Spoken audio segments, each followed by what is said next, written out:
Hello everyone, welcome to true IAS and PCS.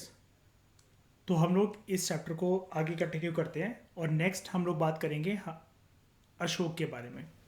Ashoka a unique ruler. सबसे ज़्यादा Mauryan dynasty के अंदर फेमस, पूरे मौर्यन एम्पायर के अंदर सबसे फेमस जो रूलर इनके खानदान में हुआ है वो था अशोका, जिसको हिस्टोरियंस के द्वारा बोला जाता है अशोका द ग्रेट। अब यहाँ पर फिल्म्स के बड़े सारे अलग अलग तरीके के फैक्ट्स निकलते हैं जो कि अलग अलग तरीके की तिकड़म है, लेकिन आपको सारी याद रखनी है। सबसे पहली बात तो ये पहला ऐसा रूलर था जो लोगों तक अपना मैसेज इंस्क्रिप्शन की फॉर्म में लेकर जाता है। तो इतिहास के अंदर सबसे पहला रूलर जो कि इंस्क्रिप्शंस के थ्रू, हार्ड सरफेसेस पे मैसेजेस के थ्रू, मतलब हार्ड सरफेसेस पे कुछ रूल्स के थ्रू, कुछ बातों के थ्रू अपना मैसेजेस जनता तक पहुंचाने की कोशिश करता है, ये पहला ऐसा रूलर था। बड़ी सारी जो अशोकर इंस्क्रिप्शंस हैं ज़्यादातर वो प्राकृत में हैं और वो ब्रह्मी स्क्रिप्ट में लिखी गई है। दूसरा फैक्ट, यानी कि पहला फैक्ट आपको ये मिल गया, दूसरा ये वाला। ठीक है। अशोका का युद्ध कलिंग के अंदर है, इसके बारे में मैं आपको काफ़ी कुछ बता चुका हूँ। कलिंग पहले है का, यहाँ पर देख लो। जो कलिंगा वॉर इसकी ज़िंदगी का एक टर्निंग पॉइंट, मैंने बताया था इंसान को जहाँ पहुँचना होता है, कुदरत ने जो डिसाइड कर रखा होता है उसके लिए वो वहाँ तक पहुँच ही जाता है।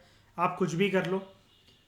काफ़ी ज़्यादा क्रूएल रूलर माना जाता था, who is believe to killed his 99 brothers, और बहुत सारी मिसडीड्स थी इसकी। लेकिन इसके बाद जो उसने करा वो कुछ काबिल तारीफ था काफ़ी ज़्यादा, और बिल्कुल भी ऐसा था कि उस पर विश्वास ना करा जा सके कि ऐसा कोई रूलर कर भी सकता है कि नहीं कर सकता, ये मजाक तो नहीं है। तो ये है कलिंग, ओडिशा। ठीक है।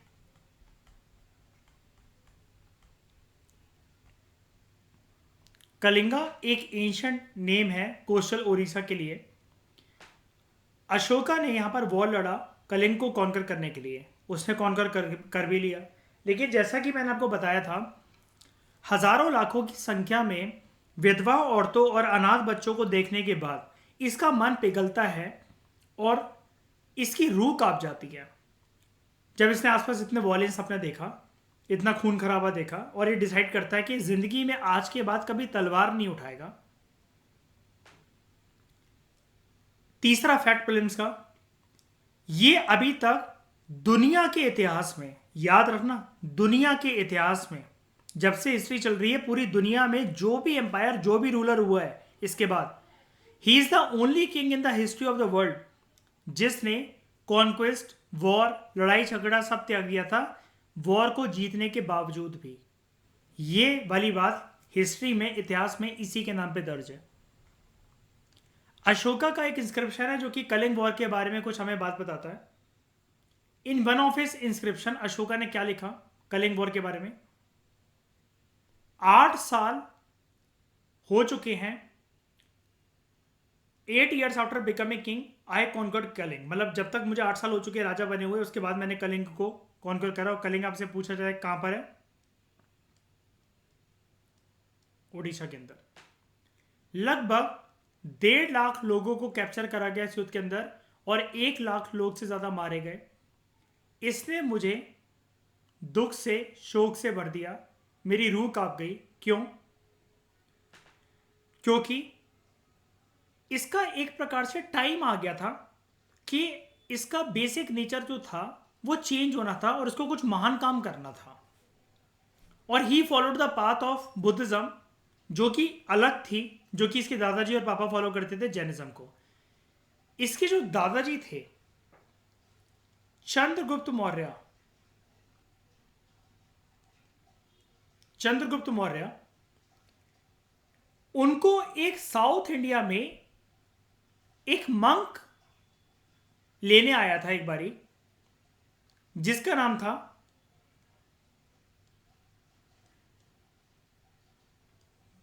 भद्रबाहु।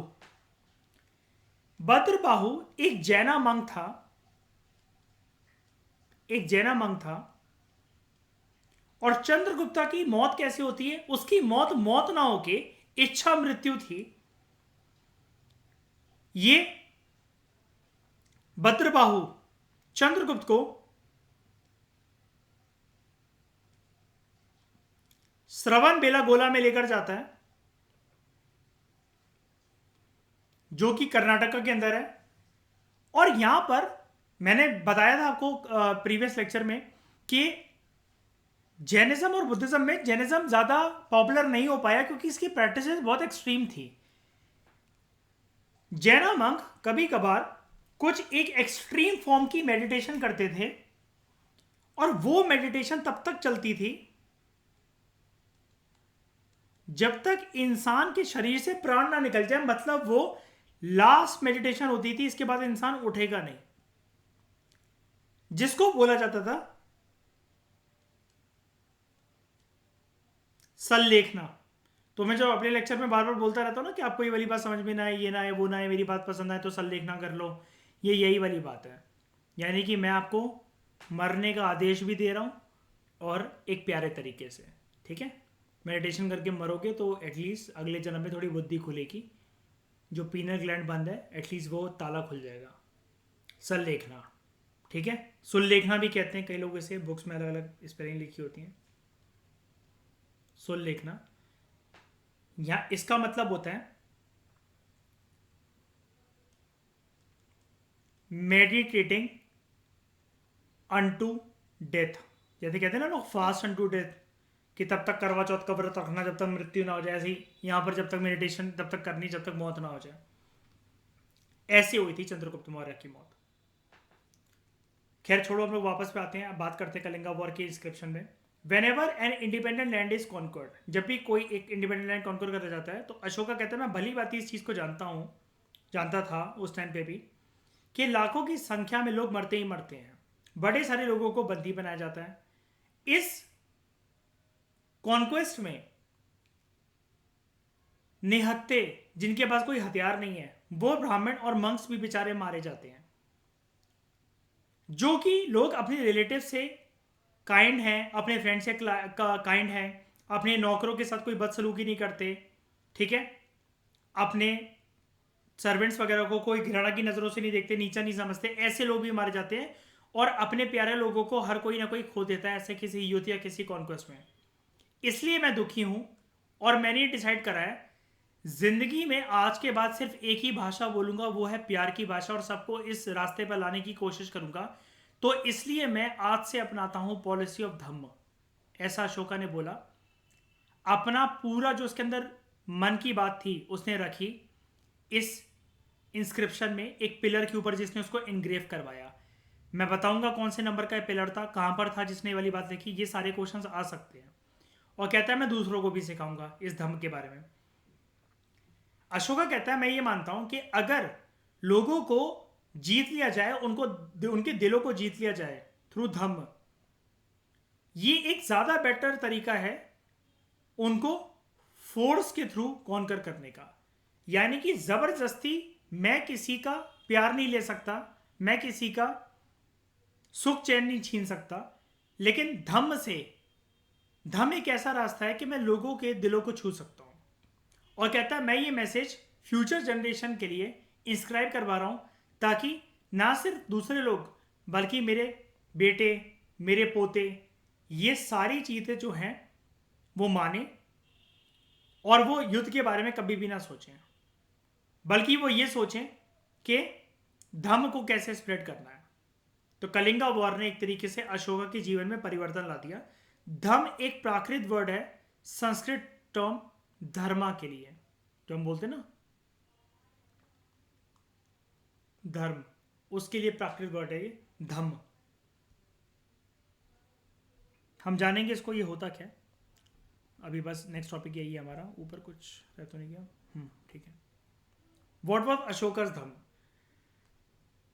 अशोका की जो धम्म की पॉलिसी है, ऐसा मत सोचना कि it did not involve worship of a God या फिर परफॉर्मेंस ऑफ सेक्रीफाइस। ऐसा कुछ भी नहीं था कि मतलब जैसा कि वो बोल रहा है ना आपसे कि संस्कृत वर्ड धर्म, तो आप धर्म में सोचो कि it is related to God, sacrifice, ritual practice, puja पाठ, कलावा, दिया जलाना, ये ऐसा कुछ नहीं था। अशोका का धम्म की पॉलिसी काफ़ी अलग थी।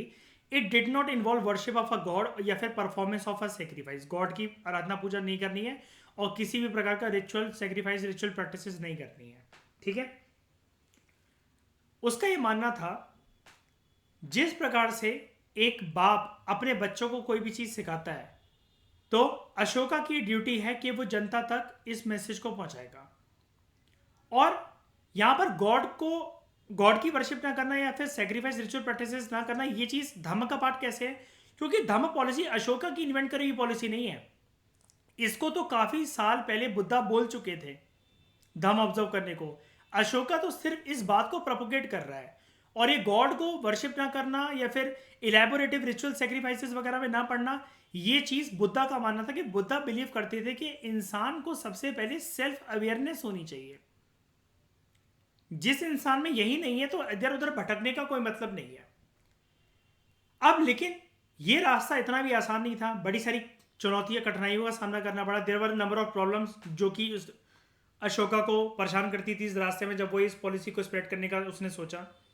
लोग जो थे एम्पायर के अंदर वो अलग अलग रिलीजन को उस टाइम पर फॉलो करते थे, और जिसकी वजह से कभी कभार लोगों के बीच में वाद विवाद भी होता था।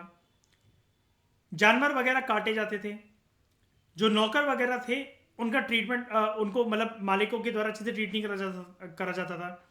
घर परिवारों में आसपास के पड़ोस में लोग लाठी जूता चप्पल चलाते थे, लड़ाई झगड़ा होते रहता था। अशोका को ये लगा कि ये उसकी ड्यूटी बनती है कि इन सभी प्रॉब्लम्स को वो सॉल्व करेगा। तो इसने, अब हर जगह तो घर घर जाकर ये चीज़ समझा नहीं सकता, तो इसने एक स्पेशल ऑफिसर अपॉइंट करे धम्म की पॉलिसी को प्रोपोगेट करने के लिए, स्प्रेड करने के लिए, जिनका नाम था धम्म महामत्तास। धम्म महामत्तास एक जगह से दूसरी जगह जाते थे लोगों को टीचिंग देने के लिए धम्म के बारे में। बिसाइड्स अशोका जो था उसने अपना मैसेजेस, ताकि आने वाली पीढ़ियां भूल ना जाए, जैसे मैंने आपको बताया, रॉक्स और पिलर्स पे उसको लिखवाया, हार्ड सर्फेसेस के ऊपर इंस्क्राइब करवाया उसको, ताकि उसका मैसेज जो है वो मतलब पढ़ सके दूसरे लोग। और जो पढ़ नहीं सकते हैं तो धम्म महामत्ता, जैसे कोई खड़ा हुआ है आदमी, अब वो देख रहा है कि क्या लिखा हुआ है, तो इसके ऑफिसर्स आएंगे, हाँ जी बाबूजी आप कुछ देख रहे हो क्या? तो वो बोलेगा बेटा समझ में नहीं आ रहा मुझे, ज़रा ये क्या लिखा है, मैं पढ़ा लिखा नहीं हूँ। तो बोलेगा कोई बात नहीं, मैं आपको बताता हूँ। जो हमारे पुराने राजा हुआ करते थे, अब तो उन्होंने हर चीज़ का त्याग कर दिया है, तो उन्होंने ये चीज़ बोली है कि आप लोगों को ऐसा करना है, तो उससे सुखी जीवन की मतलब सुखी जीवन आप बिता सकते हो। तो धम्म महामत्तास मतलब जो थे वो रीड कर देते थे इन पे जो मैसेज लिखा हुआ है लोगों को, जो कि खुद रीड नहीं कर सकते वो लोगों के लिए। अशोका जो था वो अपने मैसेंजर्स को भी भेजता था अपने आइडियाज़ को, धम्म के आइडियाज़ को स्प्रेड करने के लिए, इंडिया के अलग अलग कोनों में नहीं, इंडिया से बाहर भी। जैसे इस पॉलिसी को प्रोपोगेट करा अशोका ने इंडिया के बाहर, countries like Syria, Egypt, Greece, Sri Lanka और भी कंट्रीज हैं। अशोका ने रोड्स बिल्ड करवाई, कुएं खुदवाए, रेस्ट हाउसेस बिल्ड करवाए। उसने मेडिकल ट्रीटमेंट भी अरेंज करा, ह्यूमंस के लिए भी और एनिमल्स के लिए भी, ठीक है। और जैसा कि मैंने आपको बताया एनिमल्स के लिए हॉस्पिटल भी उसने बनवाया था। यहाँ पर आपको रामपुरवा बुल दिख रहा है नीचे, ये एक पॉलिश स्टोन स्कल्पचर है। ये मॉडर्न पिलर का पार्ट था जो कि रामपुरवा बिहार में फाउंड करा गया था और आज के टाइम में राष्ट्रपति भवन में रखा हुआ है, ठीक है। ये देखो, ओके, ये भी देख रहे हो, सेम एबैकस पे रखा हुआ है यहाँ पर। और ये inverted lotus structure, inverted lotus structure, इन सब के बारे में पढ़ेंगे, ठीक है। अब अशोका का मैसेज क्या था जनता के लिए? सब्जेक्ट्स जहाँ पर भी वर्ड आए हिस्ट्री में उसको माना करो कि यहाँ पर बात होती है। सब्जेक्ट्स का मतलब मैं काफ़ी बार आपको बता चुका हूँ, सिटीजन्स कह लो या पब्लिक कह लो, एक ही बात है। लोग जो थे वो वैरायटी ऑफ रिचुअल्स परफॉर्म करते थे जब वो बीमार पड़ जाते थे, जब उनके बच्चों की शादी होती थी, जब घर में कोई बच्चा पैदा होता था, या जब वो किसी जर्नी पर जा रहे हैं। ये रिचुअल्स यूजफुल नहीं है। अशोका लिखता है अपने एक इंस्क्रिप्शन में, ठीक है। अशोका कहता था ये रिचुअल्स इतने यूजफुल नहीं है। अगर लोग, अशोका का मानना था, इसके अलावा अगर लोग दूसरी प्रैक्टिसेस ऑब्जर्व करें तो ये ज़्यादा फ्रूटफुल है। अब ये प्रैक्टिसेस क्या है? ये ओ माय गॉड की तरह बातें, जैसे कि इस मूवी में दिखाया गया कि यानी कि मंदिर मस्जिद भटकने से कुछ नहीं होगा। आपकी अगर नीयत, सोच और एक्शंस अच्छे नहीं है ना, आप जितनी मर्जी नमाज कर लो, मंदिर में जितना मर्जी घंटा बजा लो, आपकी स्थिति वही की वही रहेगी, भिखमंगों वाली जिंदगी रहेगी। रियल चीज चेंज करने वाली क्या है अशोका के अकॉर्डिंग? नौकरों के साथ अच्छा व्यवहार पेश करो, एल्डर्स की रिस्पेक्ट करो। जितने भी क्रिएचर्स हैं, अपने दिल में एक इच्छा लो कि मुझे सबकी हेल्प करनी है। चींटी को भी आटा डालो, ब्राह्मण्स और मंक्स को गिफ्ट दो। और ये लाइन आई थी यूपीएससी 2020 के प्रीलिम्स में, it is both wrong to praise one's own religion और टू क्रिटिसाइज अदर रिलीजन। पूरी लाइन आई थी, अगर कोई ईच वन शुड रिस्पेक्ट दूसरी रिलीजन। अगर हाँ ये लिखी है वाली रही, अगर कोई सिर्फ अपने रिलीजन को प्रेज करता है और दूसरे रिलीजन को क्रिटिसाइज करता है तो एक्चुअली वो पर्सन अपने ही रिलीजन को हार्म कर रहा है। ये लाइन यहां से लेकर यहां तक आई थी, घुमा फिरा के, मतलब घुमा फिरा के नहीं आई तो डायरेक्ट वर्ड्स में थी, बस ये वाली लाइन शायद से इसके अंदर मिसिंग थी। और ये पूछा गया था, ऑप्शन बड़े क्लोज दिए गए थे, अकबर, अशोका, कृष्णदेव राया। ठीक है, अब ये चीज स्टैंडर्ड बुक के अंदर नहीं मिलेगी जब लाइन ही यहीं से उठाई गई है। इसलिए कई लोग कहते हैं कि 11th-12th के लिए हम एनसीईआरटी पढ़कर गए और हमें समझ में नहीं आ रहा हमारा प्रीलिम्स क्लियर क्यों नहीं हो रहा। क्योंकि बेटा तुम मूर्ख हो, इसलिए क्लियर नहीं हो रहा प्रीलिम्स। तुम इंस्टीट्यूट्स के कहने पे चलते हो, तुमने घंटे भर की तुमने अपने बुद्धि इस्तेमाल नहीं करी, तुमने जहां 1.5-2 लाख 3 लाख पकड़ा दिए, तुम उनको बाप मान बैठे हो, इसलिए अपने असली बाप को छोड़ के। Therefore, one should try to understand the main ideas of another religion। ठीक है, कि दूसरों के रिलीजन की भी अच्छी अच्छी बातों को सीखो और उसको रिस्पेक्ट करो। अब ऑप्शन इतने क्लोज थे, अकबर ने यही तो करा था, इसलिए कई लोगों को कंफ्यूजन थी एग्जाम में कि अकबर ने भी तो दीन अलाई करा था, लेकिन फिर जो पढ़ा लिखा व्यक्ति था तो उसको तो कंफ्यूजन फिर कृष्णदेव राय में भी थी, कृष्णदेव राय में भी थी। लेकिन जब लाइन यहां से उठाई गई है तो आपको पता होना चाहिए कि तीनों के तीनों ये, हाँ, धर्म, सबके धर्म का पालन करते थे, सबको रिस्पेक्ट देते थे। लेकिन ये लाइन जिसने कही है तो एग्जाम में theoretically Ashoka was the answer. ठीक है, पंडित नेहरू जो हमारे फर्स्ट प्राइम मिनिस्टर थे, उन्होंने भी एक बार लिखा था कि अशोका की जो इंस्ट्रक्शन है जो रॉक एडिट्स में है वो they still speak to us in a language जो कि हम आज समझ सकते हैं और बहुत कुछ हम उससे सीख सकते हैं। यानी कि पंडित नेहरू ने भी प्रशंसा करी थी अशोका की। नीचे आपको एक ब्राह्मी स्क्रिप्ट दिख रही है, बड़ी सारी जो मॉडर्न इंडिया की जो स्क्रिप्ट है वो they have develop from Brahmi script over hundreds of years. ठीक है, जैसे आप ये देखो, ये अर्ली ब्राह्मी, ये देवनागरी, हिंदी, बंगाली, मलयालम, तमिल। ठीक है, तो यहाँ से एक क्वेश्चन आपको ये निकल सकता है कभी यूपीपीएससी जैसे एग्जाम्स के अंदर या एमपीपीएससी के अंदर कि ये जितनी जैसे ये लैंग्वेजेस हैं कि देवनागरी, बंगाली, मलयालम, तमिल, तो इसके अंदर कॉमन स्क्रिप्ट कौन सी है, तो अब याद रखना ब्राह्मी स्क्रिप्ट। ये क्वेश्चन निकल सकता है, बस इकलौता से यही क्वेश्चन निकल सकता है इस डायग्राम से।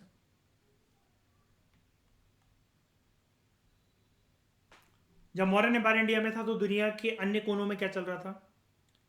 मौर्य एम्पायर के टाइम से कुछ साल पहले, अबाउट 2400 ईयर्स अगो पहले, जो एम्परर थे चाइना के अंदर, वो एक ग्रेट वॉल बना रहे थे। जैसा कि हमारे फोर्ट्स होते थे, लेकिन ये फोर्ट्स का फोर्ट था, बहुत लंबी और ऊंची दीवार, नॉर्दर्न फ्रंटियर को प्रोटेक्ट करने के लिए पेस्टोरल लोगों से ये हल्ला बोल देते थे, जिसकी वजह से अच्छे अच्छे एम्पायर चाइना के अंदर ध्वस्त हो जाते थे।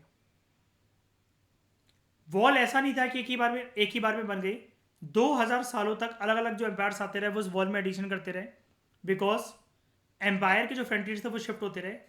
वॉल लगभग कितनी लंबी है? 6400 किलोमीटर, और स्टोन और ब्रिक से बनाई गई है with a road along the top. Several thousand people work to build the wall, और यहाँ पर कुछ वॉच टावर्स भी हैं जो कि हर 100-200 मीटर के डिस्टेंस पर है। आपने चांदनी चौक टू चाइना देखी होगी, अक्षय कुमार की ट्रेनिंग यहीं चलती है। छोड़ो उसको, ये किसी काम का नहीं, ग्रेट वॉल ऑफ चाइना की बात थी यहाँ पर। ठीक है,